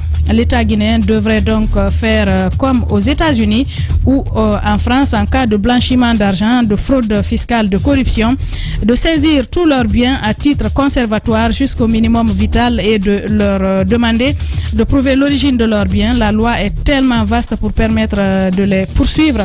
J'en suis sûr qu'ils seront tellement cupides. Il y a 1001 manières. Message trop long donc de cet autre auditeur. Merci de votre fidélité. Merci de continuer à réagir à cette émission. Nous continuons donc le cours normal de cette émission Djiba Milimono. On parlait de ces cadres qui sont aujourd'hui détenus du côté de la maison centrale. L'autre pan, votre réaction là-dessus? Justement, d'abord sur leur détention, je crois que nous avons tous dénoncé le fait que, quelle que soit la volonté d'aller vers la reddition des comptes, la moralisation de la vie publique, il faut que cela soit adossé sur le respect de la procédure. On l'a toujours dit. Mais si nous revenons sur la question centrale, vous savez, quand le CNRD a pris le pouvoir, dans le discours du président de la transition, il avait dit « Je ferai de la lutte contre la corruption mon cheval de bataille ». Et pour les besoins de la cause, qu'ils allaient mettre en place un comité qui allait travailler sur cela. Et donc, c'est ainsi la CRIEF a été mise en place. Je pense qu'il faudrait qu'à un moment donné, en tant que peuple africain, mais aussi peuple de Guinée, que nous sachions où nous voulons aller et ce que nous voulons. Parce qu'on ne peut pas vouloir d'une chose et son contraire. Et en Guinée, on est champion. Si nous voulons une reddition des comptes, parce qu'il y a un homme qui disait que pour l'Afrique, le sous-développement est une malédiction divine qu'il faut accepter sans réagir. Non. Cette malédiction, ce n'est pas qu'une malédiction des ressources humaines, mais ce sont nos propres ressources. Parce que tout simplement, et si la corruption... Tout est lié aux hommes. Tout est lié aux hommes. Si la corruption, par exemple, n'est pas combattue, ça veut dire que quelle que soit la planification que nous ferons pour développer la Guinée, nous risquons de passer à côté de nos objectifs. Il faut qu'on mette en avant d'abord la moralisation de la vie publique. Nous avons les moyens limités. Et lorsqu'on a des moyens limités, il faut que ceux dont nous disposons, qu'on sache comment ces moyens-là sont utilisés et qui les utilise et à quel fait. Il faut que ça soit clair. Le Premier ministre Kassory Fofana, aujourd'hui, c'est vrai qu'il est à la maison centrale. Je me souviens, lorsqu'il a été nommé par Alpha Condé, il avait dit également qu'il allait mettre en avant la lutte contre la corruption. Et il avait commencé, certains ont fait les frais, et après lui-même dans sa communication, il allait jusqu'à dire qu'au moins 600 milliards de nos francs sont partis dans les pots de vin en 2020. Donc ça veut dire qu'il y a un malaise dans la cité, sans compter maintenant les marchés de gré à gré, les détournements, les surfacturations. Donc si aujourd'hui, nous avons une entité qui est venue pour remettre à plat tout cela, parce qu'on avait quand même un pays économiquement qui était sur les deux mains, qu'il fallait remettre sur les deux pieds. Et aujourd'hui, la CRIEF a été mise en place. Je dis vivement qu'il faut respecter les procédures, mais qu'à cela nous tienne, il faut qu'à un moment donné, que nous sachions ce que nous voulons. Est-ce que nous voulons une gouvernance vertueuse? Est-ce que nous voulons une gouvernance qui repose sur la justice sociale? Est-ce que nous voulons une gouvernance qui est tournée aujourd'hui résolument vers le développement? Si ce que nous voulons, eh bien, c'est d'accompagner cette initiative qui consiste à amener quand même nos cadres à rendre des comptes. Lorsque vous avez dirigé, quelle que soit la portion de pouvoir que vous avez ou la parcelle de pouvoir que vous avez, il faut que vous rendiez des comptes. Il faut qu'on cultive ça maintenant. Parce qu'il faut une coupure avec le passé si nous voulons aller de l'avant. Parce que si nous ne donnons pas l'exemple maintenant, c'est une transition, ceux qui viendront après, ils vont continuer avec les mêmes pratiques. Parce que quand on dit corruption, c'est qu'il y a le corrompu et le corrupteur. C'est à la fois actif et passif. Il faut que toutes les deux personnes répondent. Et ça, aujourd'hui, je pense qu'ils ont passé les premières nuits. C'est regrettable pour beaucoup de personnes. Mais je pense qu'il faut qu'on commence à s'habituer à cela. C'est ça la démocratie. À un moment donné, on peut voir des gens qui étaient de l'autre côté de la tribune, qui tenaient l'eau du pavé. On peut les voir devant les barreaux. Ce n'est pas dégradant. Ce sont des citoyens comme tous les autres, des citoyens de la démocratie. Il faut qu'on commence à épouser de rien, on va les libérer. Il faut qu'on ait le courage de faire face à nos responsabilités, d'accepter de parler à la justice, de faire confiance une fois à la justice guinéenne. Si Kassory Fofana, Oyegui Lavogui, que ce soit Zakaria Koulibaly et tous les autres, personne n'aimerait voir son parent devant les juridictions. Mais si ça se fait, vous êtes un personnage public, à un moment donné, il faut rendre des comptes. Maintenant, si les responsabilités est avérée dans ce qu'on les reproche, il y aura une condamnation. Si tel n'est pas le cas, mais on va les libérer. On va les libérer. Ils seront lavés de tout crachat. et ça va les permettre de continuer les activités politiques qu'ils mènent. Non, c'est aussi simple que cela. De tout soupçon, bien. Non, alors, il parce faut qu'aujourd'hui, on dit qu'on les comme crache dessus. Comme on le disait. Mais par rapport justement à ces détentions, on a vu des manifestations des partisans comment on appelle, de Kassori et les autres qui étaient là justement pour dire non à ces arrestations. Mais on a également vu cette sortie du RPG, cette déclaration. Le RPG menace de se retirer non seulement des assises par rapport à ces arrestations-là. Oui, effectivement, moi je veux c'est pourquoi d'ailleurs il faut commencer par interpeller nos concitoyens, le peuple de Guinée, qu'on sache ce qu'on veut. On ne peut pas toujours vouloir qu'il y ait justice dès lors qu'on attaque un de nos proches tout de suite. Pour nous, c'est pas normal, il faut mettre fin à la procédure. Ne dit-on même pas, on a l'habitude de dire en Afrique que pour devenir président de la République, il faut goûter à la prison. Et bien aujourd'hui, Kassori Fofana, Oyedila Vogui et Zakaria Koulibaly sont tous en train d'y goûter. Mais plus sérieusement, mon intervention, je vais le mettre sous deux axes. Est-ce qu'ils seront tous présidents? Non, bon, il y a plusieurs qui compétissent, mais finalement, il y a un forcément qui passe. Et sans oublier que il y a des alliances possibles qui peuvent se faire. Ça dépend des conditions. Effectivement. Ceux qui sont, par exemple, arrêtés de façon injuste, tels que les Nelson Mandela et autres, on parle de ces gens-là. Oui, bien sûr. Bien sûr. On a vu Alpha Condé ici. Oui, bien sûr, mais tout de même, on a vu quand même que la plupart de nos leaders se retrouvent dans ces situations. Mais plus sérieusement. Ça, c'est africain. Effectivement. Moi, j'ai d'abord envie le premier axe de mon intervention, j'ai envie d'abord de commencer par interpeller un petit peu la CRIEF par rapport à ces différentes procédures. Il est important qu'on puisse travailler, je le dis et je le redis encore, sur la qualification des magistrats qui travaillent sur ces différents dossiers-là. Parce qu'il est important.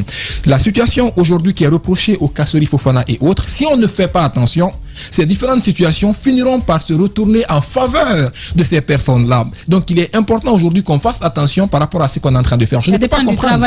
Je ne peux pas comprendre aujourd'hui qu'on puisse justement mettre ces gens-là en prison et que leur avocat ait du mal à nous dire qu'est-ce qui est véritablement reproché à ces gens-là parce que eux-mêmes ils ne connaissent pas. Et c'est justement l'une des choses, c'est d'ailleurs l'une des choses qu'on peut dire.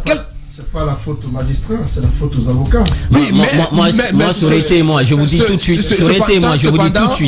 Cependant, les faits généraux sont connus. On nous parle de blanchiment d'argent, on nous parle de détournement des deniers publics, etc., mais on ne nous dit pas de façon très claire effectivement ce qui les est reproché. Moi, c'est le premier acte que je voulais dire. Le second, cette fois-ci, je m'adresse plus au RPG Arc-en-Ciel. Au RPG Arc-en-Ciel qui a fait cette déclaration hier en menaçant de ne plus faire partie de ces différentes assises-là. Il est important que le RPG comprenne. Et ça, c'est très important. Il faut qu'on fasse la différence entre la personne de Kassori qu'on reproche aujourd'hui et Kassori comme président du conseil exécutif provisoire du RPG Arc-en-Ciel. Il faut aujourd'hui qu'on apprenne à faire la différence entre c'est la même personne. Je disais la même chose ici. Je disais la même chose ici. On a dit la même chose face à Selouda Diallo quand on lui reprochait de libérer sa maison parce qu'en fait il faut qu'on fasse la différence entre la personne de Kassori Fofana qui a géré ce pays-là, le premier ministre guinéen qui doit forcément rendre des comptes, et Kassori Fofana, président du parti du conseil exécutif provisoire du RPG Arc-en-Ciel, parce qu'encore une fois ce n'est pas le RPG de façon directe qui est attaqué. Donc il est important, et d'ailleurs c'est d'ailleurs un avantage pour le RPG de laisser la justice faire son travail et de blanchir les cadres du RPG Arc-en-Ciel. Et en ce moment-là, le RPG peut bien se taper la poitrine pour dire on est blanc comme neige, on peut compétir pour les prochaines élections, et là on peut venir là. Et pendant que si on n'arrive pas à blanchir ces gens-là, encore une fois, le peuple de Guinée va continuer à douter de ces cadres-là, de leur moralité. Encore une fois, il est très important que ces gens se rassurent, de laisser la justice faire son travail, mais cependant, il faut qu'on soit regardant sur la procédure. En tout cas, celui qui traîne les casseroles sera toujours avec des bruits. Il faut se débarrasser de ces casseroles. La question que je me pose, Madame So, était-ce nécessaire de les empêcher, de les priver de liberté? Est-ce que c'était nécessaire dans la mesure où on leur a déjà retiré leur passeport? Depuis 7 mois, ils sont empêchés de quitter le territoire national. Et était-ce nécessaire de les mettre en prison quand on sait qu'ils ne vont pas forcément fuir ce pays? C'était quoi l'intention véritable? Était-ce de les humilier? Parce que ce qui se passe là, c'est une humiliation. Antoine. Oui, mais c'est une humiliation, je le dis clairement. Mais dehors aussi, ils ont des capacités de nuisance, il faut le dire. Je ne dis pas qu'ils doivent être en prison, mais on a vu ces derniers temps. On a vu ces derniers temps, depuis l'arrivée de Kassouri, par exemple, à la tête du comité exécutif, on a vu les regroupements intempestifs chez lui, on a vu des sorties, même l'accompagner pour aller être entendu. On a vu les altercations à ces niveaux. Il faut les mettre un peu... je ne suis pas pour leur détention, leur mise en prison, mais il faut aussi savoir les mouvements autour d'eux. Tant qu'ils sont en liberté, ils ont la possibilité de se mouvoir, d'aller où ils veulent. Ils ont la possibilité de mobiliser. Je pense que dans les propos de Daouda, il me rejoint un peu quand je disais que leur détention aujourd'hui est liée à la sortie... Antoine, je ne suis pas d'accord quand tu parles d'humiliation. Il n'y a pas d'humiliation. Vous allez comprendre, il y a une humiliation. Peut-être qu'on cherche plutôt... Je vous dis pourquoi. La procédure, si elle est bien menée, si la procédure est bien menée et que ces gens-là, par exemple, sont lavés de tout soupçon, on ne les aurait pas humiliés. Ils sortiront grands. Ils sortiront grands de la situation. Il faut qu'on accepte de répondre dans ce pays, même quand on a dirigé. La détention, c'est... Une accusation ne veut pas dire qu'on est coupable. L'instruction commence lundi. On les a arrêtés mercredi. On les met en prison. Tu connais les raisons? Attendez que je finisse. On les met en prison de mercredi à lundi. Qu'est-ce qui empêchait de les mettre à la disposition de leurs avocats? Attendre que lundi, qu'on commence l'instruction. Ce sont les cadres connus de ce pays qui, à mon avis, ne peuvent pas quitter le territoire national. Mais le fait de les envoyer à la maison centrale, c'est un message qu'on envoie. C'est une façon de dire qu'on peut mettre en prison n'importe qui dans ce pays. C'est vrai que c'est une leçon pour ceux qui sont en détention aujourd'hui, parce qu'hier, ils étaient les hommes forts du pays. Ils étaient les hommes forts, ils ont fait aux autres ce qu'ils auraient fait aujourd'hui. Diané est en prison avec un certain colonel Barry. Barry, on se souvient tous que Barry a été démis de ses fonctions ou suspendu pour avoir tenu des propos contre le ministre à l'époque tout puissant Diané. Aujourd'hui, selon mes informations, ils sont tous dans la même cellule, pas avec colonel Barry, mais les 4 ministres ainsi que Souleymane Traoré sont dans la même cellule avec une seule pièce et des matelas par terre, je le disais tantôt, mais ensuite ils ont du mal à sortir de leur chambre. Ils sont toujours en chambre, ils ne sortent pas au balcon parce que les gens sont curieux de les voir. Ils ont du mal à sortir dehors parce que certains de ceux qui sont parfois ont tendance à les attendre pour soit les huer ou faire des choses qui ne sont pas recommandées. Ce qui se passe là, on a l'impression qu'il y avait une intention. C'est ce qui se passe dans la tête d'Antoine. Non, pas du tout. C'est les informations. Non, on a tous des sources à la maison centrale. Ils ne sont pas sortis. On a des sources à la maison centrale. On a nos yeux là-bas. On a nos yeux là-bas. Ils ne vont pas rester dans les On a nos yeux là-bas. Et ce que je dis, c'est vérifiable. Ce qui se passe, c'est que c'est quand même humiliant d'être aux affaires en moins de 7 mois, faire des choses en étant très fort et se retrouver à la même place que certains. Mais c'est une leçon de vie, Antoine. Il faut savoir, il faut bien faire les choses. J'espère que l'intention n'est pas d'humilier, parce que si c'est le cas, ce n'est pas bon. De l'autre côté, est-ce que le RPG n'en fait pas trop? Est-ce que le RPG n'en fait pas trop? Parce que ailleurs, un coup d'État, et je me dis que le CNRD a été très gentil, à la différence de beaucoup de coups d'État dans des pays où le parti au pouvoir, lorsqu'il y a un coup d'État, c'est la déchéance. C'est soit les ténors sont en prison, ou soit il y a vraiment une action entreprise pour détruire le parti qui était au pouvoir. Mais chez nous, ça n'a pas été le cas. Chez nous, le parti qui était au pouvoir aujourd'hui est devenu très fort, au point de faire un communiqué et menacer de se retirer des assises et de faire appel à qui? À la communauté internationale, à une médiation internationale. Mais je tombe des nues. Quand j'ai lu ce communiqué hier, lu avec véhémence, avec beaucoup d'énergie par Dame Domani, j'ai dit, mais attendez, je rêve ou quoi? Est-ce Domani qui fait ce communiqué? Mais c'est qui d'autre? C'est ce parti qui hier était au pouvoir, disait qu'on est un pays souverain. On est un pays où on ne doit pas faire d'ingérence. On est assez mature pour faire ce qu'on veut. Aujourd'hui, c'est ce parti au pouvoir-là, ancien parti au pouvoir, qui réclame une médiation internationale pour la crise guinéenne. Là, ça ne va plus. Là, ça ne va plus là. Mais si ça va, la roue a tourné. Non, la donne a changé. Justement, la roue a tourné. C'est assez compliqué. Parce que là, ce qui se passe aujourd'hui, c'est passé hier. Et les mêmes personnes aujourd'hui qui ont tendance à dire qu'il y a injustice, qu'il y a 2 poids 2 mesures, hier, semblaient fermer les yeux.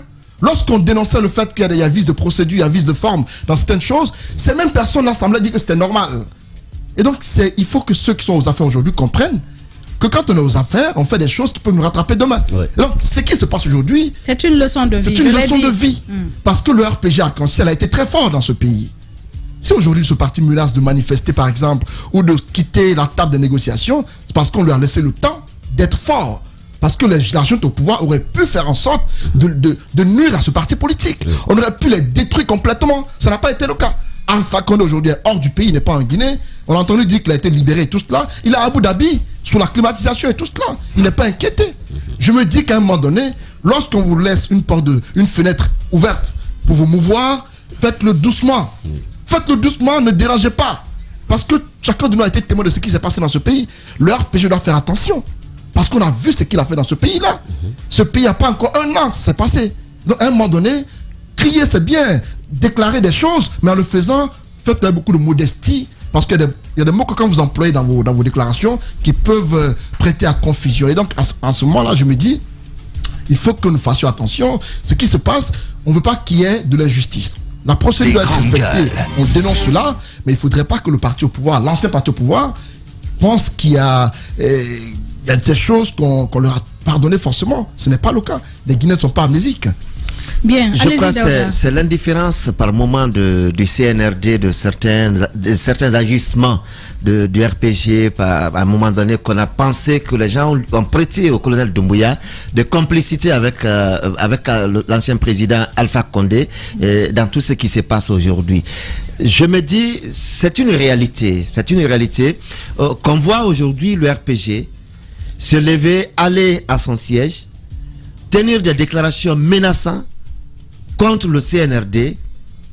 Ils ont bien raison.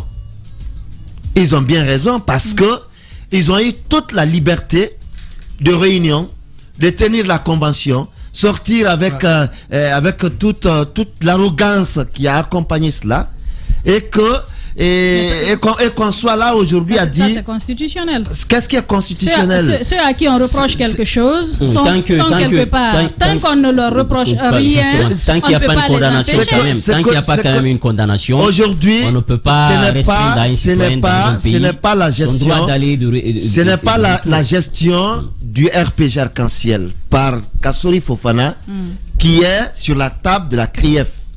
C'est sa gestion en tant que Premier ministre. C'est le dossier qui est sur la table.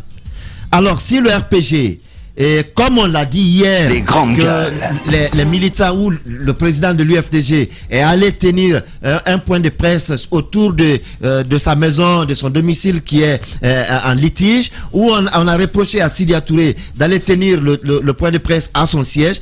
Il en est de même aujourd'hui pour le RPG, de savoir que la gestion, c'est vrai que c'est le RPG qui était au pouvoir, mais individuellement aujourd'hui, c'est pas tout le RPG qui est convoqué. C'est individuellement les gens, les personnalités à des positions données qui sont convoqués.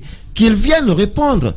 Et que ce ne soit pas le RPG qui vienne à son siège tenir je sais pas, un point de presse ou une déclaration pour menacer. Non, il n'y a pas de normalité là-bas, madame. C'est normal qu'un parti soutienne un de ses cadres, même si on sait que peut-être le parti devrait savoir raison garder. Mais c'est logique. C'est parce que il faut les comprendre. Ils ne peuvent pas croiser les bras quand même. C'est parce qu'on leur a laissé toute la liberté de le faire. Et justement, on est dans un pays de liberté. On n'est pas dans un pays de liberté au libertinage, non, madame. On ne parle pas de libertinage. Voilà, ce qu'ils font, c'est ils doivent jouir de leur liberté. Il y a par moment, le droit de réunion est constitutionnel. Consacré. Ça, on peut pas interdire. Consacré. Je n'ai pas dit le contraire. C'est bien consacré, mais il faut choisir des moments pour certaines choses. Si la convention, on assimile aujourd'hui ces poursuites contre Kassori ou autres par rapport à ce qui se passe, parce que il y a le grand frère Ahmed qui le disait hier, mais c'est parce qu'on a voulu tout faire maintenant. Pendant qu'il y a des problèmes qui planent sur vos têtes, vous n'avez pas encore répondu à tout cela. Vous vous précipitez dans une convention et avec... non, mais finalement, et si la convention même, la précipitation de la convention, est-ce que Kassori n'a pas vu venir ces choses-là? Et ils ont anticipé la convention pour que quand ça arrive, que le RPG puisse se soutenir. C'est parce qu'il y a eu ce terrain qui a été ouvert qu'on a vu les gens se regrouper au niveau du service d'investigation là où ils étaient pour menacer même de brûler le pays, je ne sais pas quoi, ou de voir des gens sortir par-ci par-là. C'est parce que on a laissé cette liberté. Il faut accepter aujourd'hui qu'on sache qu'est-ce qui s'est passé.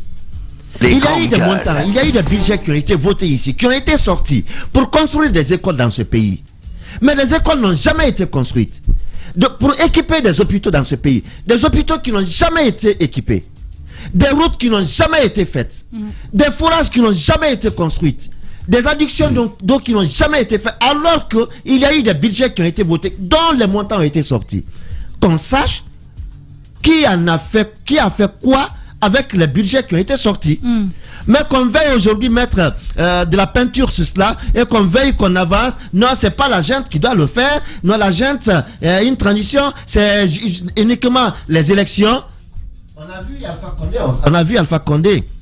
Pendant 11 ans, on s'attendait à ce qu'ils nous disent qui a vendu quoi, Air Guinée quand il le disait, qui a déterré les rails quand il en parlait, quand les gens menaçaient de manifester, ils menaçaient de sortir les résultats des audits. Kassori, Diba l'a rappelé tout à l'heure, Kassori est venu, il nous a dit quel montant on perdait dans le cadre des pots de vin dans ce pays. Il s'est donné pour mission de lutter contre cela.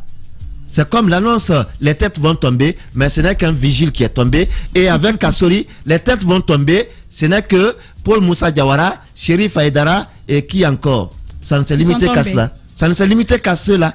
Et qu'est-ce que ça a donné après? Alors si on lui demande aujourd'hui de rendre des comptes, qu'on accepte que les comptes soient rendus, à mon avis. Et toujours en parlant de cette reddition des comptes, on a parlé ici notamment de ce domaine appartenant à Selou Dalen Diallo, dont le bâtiment a été rasé complètement. Oui. Il y a du nouveau là-dessus. Nous apprenons que c'est une école finalement qui sera construite là. Ah oui, une école primaire moderne d'ailleurs, qui sera composée de 18 salles de classe. Et ça, c'est quelque chose de très intéressant. Mais moi, ce que ça m'inspire tout ça, finalement, au départ, on disait que le CNRD, notamment le président Mamadi Doumbouya, n'était pas un fin politicien, mais aujourd'hui on sait qu'il a de très bons conseils, parce que la réalité c'est qu'aujourd'hui, si par hasard Selou Dalen qui continue déjà à attaquer la justice par rapport à ces biens-là, à son domaine, si par hasard on disait que le bien lui revenait, est-ce qu'avec la construction de cette école, mais dans un pays normal, si la justice par exemple lui donne raison, peut-être qu'il ne va pas récupérer le même domaine,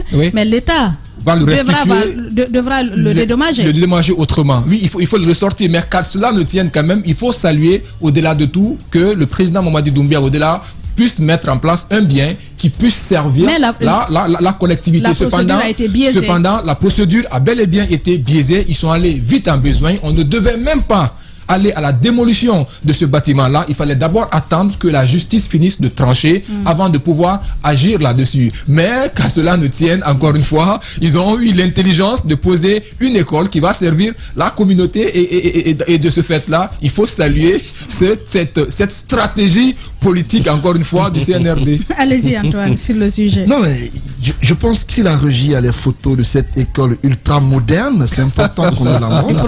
Parce que ce n'est pas n'importe quelle école, hein.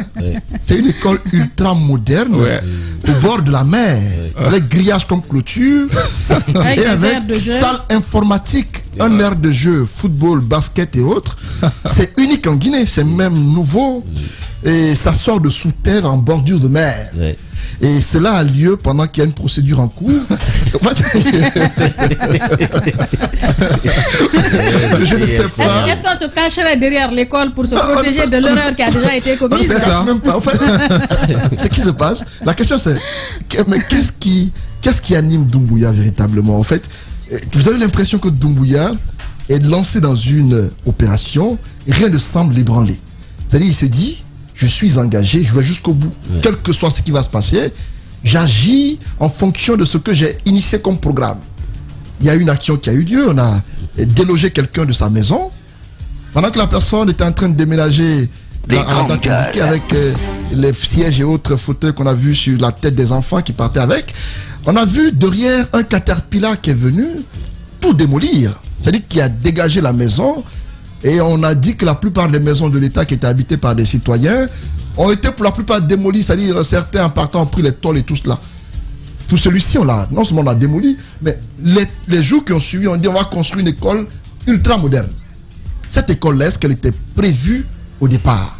Est-ce qu'on avait prévu je sais s'il y a un plan qui est indiqué, est-ce qu'il y a un plan par exemple dans lequel il est indiqué qu'une école doit être construite dans la commune de Dixine par exemple sur ce domaine? Parce qu'il faut éviter les improvisations aussi. Est-ce que c'est prévu? Parce que ce matin je vois qu'il y a une cérémonie qui a lieu là. Doumbouya doit venir tout à l'heure pour procéder à la pose de la première pierre de l'école ultra moderne de Dixine qui va servir aux élèves guinéens. C'est bien beau, cela ça permet de davantage qualifier l'école guinéenne, mais est-ce que c'était le seul espace où on devait construire cette école-là? Est-ce que c'est le seul espace? Parce que ce qui se passe, c'est vrai, on en rit tous, mais dans le fond, c'est un message qu'on veut renvoyer. Qui que tu sois, lorsqu'une entreprise contre toi, tu vas payer. Aujourd'hui, ce que le CNRD fait en moins de 6-7 mois, jamais on n'a connu dans ce pays. La justice n'est plus la boussole. Normalement, si la justice doit être la boussole, on devrait laisser la justice faire son travail. Dire, condamner ces loups, si réellement il n'a pas respecté les règles à la matière, ou bien dire que c'est loi. La justice a déjà tranché. On est d'accord que le travail se fasse bien avec le CNRD, mais faudrait-il respecter les procédures à la matière? C'est la même chose qu'on dit avec les casseries. C'est pourquoi je voulais vraiment que l'école là soit montrée ce matin pour qu'on voit de quoi ça a l'air, mais malheureusement la régie semble ne pas être dans le même rythme que nous. Mais ce qu'il faut dire clairement, c'est que ce sont des bâtiments assez intéressants, assez modernes qui vont être construits là, qui vont servir aux élèves guinéens. Et je sais que Cellou ne va pas dire grande chose parce que déjà la loi de Doumbouya, c'est la frapper, il ne va pas pouvoir revendiquer désormais, c'est fini. Mais Doumbouya va finir par partir. L'autre question que je me pose, Doumbouya finira par partir. Justement, c'est des problèmes qu'on laisse à l'État. L'autre question que je me pose, c'est le cas de Sidia Touré. Ils ont été 2 leaders politiques à être sortis des maisons. Il y a Sidia, il y a Damaro, et puis il y a Cellou. Cellou, c'est une école qu'on va y construire. Mais Sidia, c'est quoi? Un hôpital? Mais Sidia, c'est même pas démoli. La commune de Ratoma manque d'hôpital, manque même d'université. Est-ce qu'on va construire là une université aussi? Parce que il faut permettre aux étudiants guinéens de bien s'exercer. Non, parce que là, je ne sais pas ce qui va se passer là, parce que le domaine où Sidia habitait, si Cellou a été sorti par force et qu'on y a construit une école, c'est que pour les autres, il faut qu'on y construise aussi des édifices publics qui vont servir à tout le monde. Et ce qui se passe là, je ne sais pas c'est quoi la suite, mais des choses inédites se passent. Jamais on a connu ça dans ce pays, où un ancien Premier ministre va en prison, où un ancien Premier ministre et leader politique est sorti de son domicile et son domicile démoli. Il n'y a que le CNRD qui a pu le faire dans ce pays. Le plus important, Antoine, c'est que la justice fasse son travail. C'est le plus important dans tout ça. Et le CNRD, en 7 mois, a fait plus qu'en 11 ans Alpha Condé a fait. C'est terrible. C'est trop dit. Demandez-moi dans quel cadre. C'est trop dit, Antoine. Si on s'est étonné, c'est parce que tu n'as pas dit. Voilà, a fait plus que ce qu'Alpha Condé a fait à des endroits donnés. Dans quel cadre? Dans quel cadre? Dans le cadre. Attention au mur. Non, il n'y a aucun mur. En 7 mois. Dans quel cadre? En 7 mois, je constate qu'il y a un échangeur qui va être construit à Bambeto. Qui va être construit. Oui, on va. Est-ce que c'est construit? Sans oublier que c'était un projet. Sans oublier que c'était un projet du président Alpha Condé. On va l'écouter là. Vous lui avez demandé dans quel cadre? Celui qui sait le mettre en valeur. Vous pouvez initier un projet, celui qui le finalise, c'est à lui qu'on attribue la paternité du projet. Le 3e point en Côte d'Ivoire, c'est Alassane qui l'a finalisé. Chose l'avait initié. Gbagbo l'avait initié. Et donc, en Guinée, Doumbouya va procéder bientôt à la pose de la première pierre d'un échangeur. Doumbouya, sous son air, a mis Kassori en prison. Kassori qui était tout puissant hier. Doumbouya, en son temps, a délogé celui d'Alain Diallo qui est tout puissant leader politique dans ce pays, qui en 11 années, Alpha Condé n'a pas pu le faire plier. Doumbouya l'a sorti de sa maison, cassé sa maison. En 7 mois, Doumbouya a réussi à faire des choses incroyables. J'ai du mal à citer n'importe quoi. Alors c'est vrai qu'on en rit, mais je pense que c'est grave quand même parce que moi j'ai toujours parfois tiré du chapeau au CNRD par rapport à certains actes, mais sur ce coup je pense que même si c'est une mosquée qu'on construisait aujourd'hui là-bas, on ne va pas effacer le tort qu'on a pu causer quand même à un citoyen. On a tordu le cou à la loi. Justement. Pour parler de tort, on attend que la justice se prononce. Nous-mêmes, on n'a pas à dire qu'il a raison ou qu'il a tort. Non, pour l'instant, mais on a tordu le cou à la loi. Pour l'instant, le sentiment qu'on donne, parce que si vous regardez un peu vous lisez les réactions, c'est de dire on aurait pu attendre que la justice rende son verdict avant de démolir. Parce que l'État, il est à la fois celui qui doit nous protéger, mais parfois aussi celui qui doit faire respecter la loi. Parce qu'il bénéficie de ce qu'on peut appeler légitimer de la violence légitime. Lorsque les citoyens violent les lois, c'est à l'État de faire respecter. Mais sauf qu'à ce niveau, l'État lui-même est en train de violer ses propres règles, ses propres principes. Parce que Cellou Dalein, l'un dans l'autre, c'est un citoyen guinéen.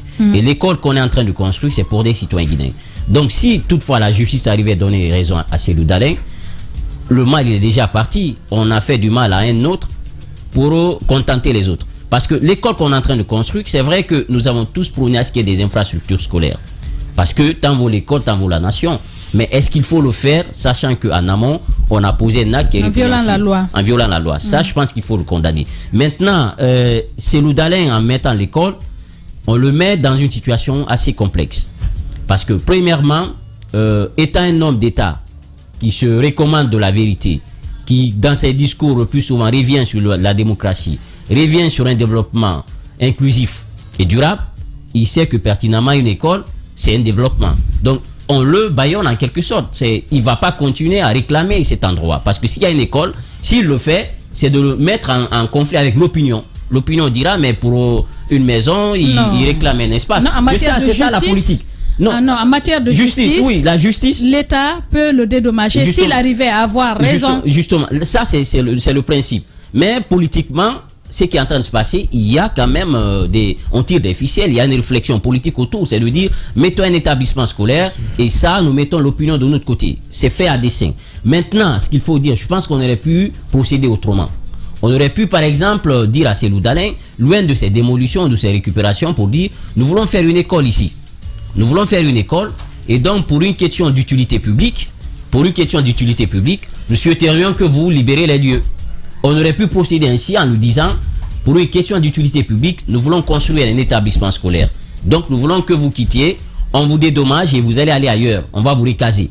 On aurait pu le faire autrement, pour éviter quand même un tel scénario. Maintenant que c'est fait, je pense que ce qui va se passer, c'est que dans ce pays, quand un président vient, il défait ce que l'autre a fait, et l'autre fait ce qu'il veut faire.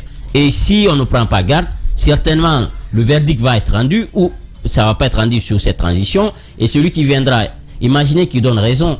Donc ça veut dire qu'il sera obligé d'aller ailleurs parce que déjà il y a un établissement qui est là. Donc je pense qu'il faut revoir un peu les procédures parce que vous risquez de causer du tort aux citoyens.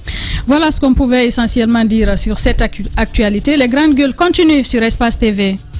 Espace TV Guinée est sur YouTube. Abonne-toi. Espace Guinée sur YouTube. Espace TV, en avance sur les réseaux sociaux. Chez les GG, nous pensons comme JMJ. Dire la vérité. La vérité, qu'elle plaise ou qu'elle blesse, est une pertinente attitude de sagesse. Le journalisme est la plus grande aventure humaine, car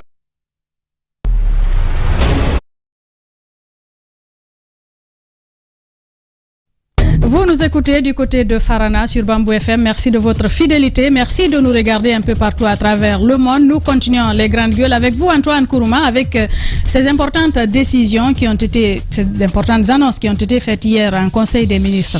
Oui, hier on a suivi le porte-parole du gouvernement qui rendait compte de ce Conseil des ministres avec le président Doumbouya.